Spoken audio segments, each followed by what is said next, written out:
중국 상무부는 오늘 오후 일본산 화학물질 디클로로실란에 대한 반덤핑 조사에 착수했다고 밝혔습니다. 반도체 공정에 필요한 물질로 조사 결과에 따라 반덤핑 과세와 수입 중단까지 이어질 수 있습니다. 히토류를 포함한 군사 목적 이중용도 물자의 일본 수출을 전면 금지한 데 이어 하루 만에 압박 수위를 또 높였습니다.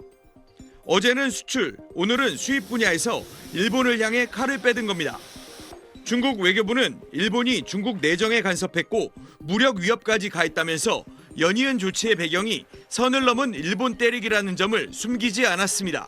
为了维护国家安全和利益，履行防扩散等国际义务，中方依法依规采取措施，完全正当、合理、合法。 중국군도 히토류와 특수금속학금 등 민간과 군사 분야에 사용할 수 있는 800여 개 이중용도 물자 수출 금지가 일본의 군비 증강을 억제하기 위한 것이라고 밝혔습니다. 경제적으로 일본을 압박하는 걸 넘어 안보 분야에까지 타격을 줄 의도임을 명확히 밝힌 겁니다. 지난해 11월 다카이치 총리의 타이완 유사시 개입 발언 이후 점진적으로 높여오던 일본 압박 수위가 최고조로 치닫는 상황입니다. 베이징에서 SBS 한상우입니다. 이틀 연속 이어진 중국의 보복성 조치에 일본 분위기는 어떤지 도쿄를 연결해 보겠습니다. 문준모 특파원, 그동안 반응을 자제해왔던 일본 정부가 강경한 태도를 내놨네요.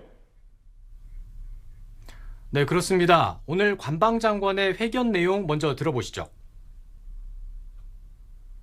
決して許容できず、極めて遺憾であります。強く抗議するとともに、措置の撤回を求めたところであります。 지난 2010년 센카쿠 열도 영토 분쟁 당시에도 중국은 일본을 상대로 히토류 수출을 사실상 중단했습니다. 이때를 기점으로 일본이 히토류 중국 의존도를 85%에서 58%까지 낮추긴 했는데 여전히 높은 수준입니다. 일본 노무라 종합연구소는 히토류 수출 규제가 석 달만 이어져도 6,600억 엔, 우리 돈 6조 원대의 경제 손실이 예상된다는 분석을 내놨습니다. 하지만 오늘 일본 관방장관은 히토류가 규제 대상 맞냐는 질문에 확답하지 않고 여지를 뒀는데요. 중국과의 대화 가능성을 염두에 두고 정면 충돌은 피하는 분위기도 있습니다. 하지만 중국의 공세가 계속되면 일본도 일부 반도체 소재 등에 대해서 맞불 규제에 나설 가능성도 배제할 수 없어 보입니다. 그런데 중국은 왜 하필 지금 이런 조치를 내놨을까요?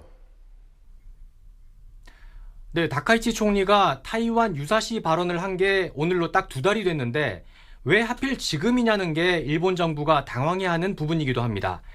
두 가지 분석이 나오는데요. 우선 이재명 대통령 방중 기간에 전격 발표를 한 건 한일 관계에 균열을 내면서 경기 회복을 최우선으로 하는 다카이치 총리에게 정치적 부담을 주려고 했다는 겁니다. 또 다른 포인트는 미국입니다.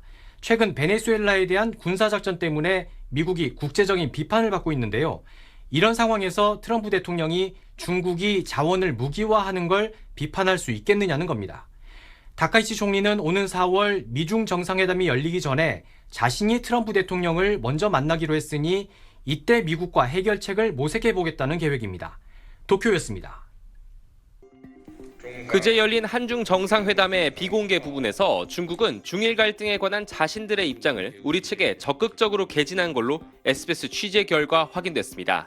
중국 측 참석자들에게서 일제 패망 이후 일본 지도자가 대외적인 무력 사용 의지를 드러낸 건 이번이 처음이라거나 일본이 선을 넘었다와 같은 강도 높은 표현들이 나왔단 겁니다.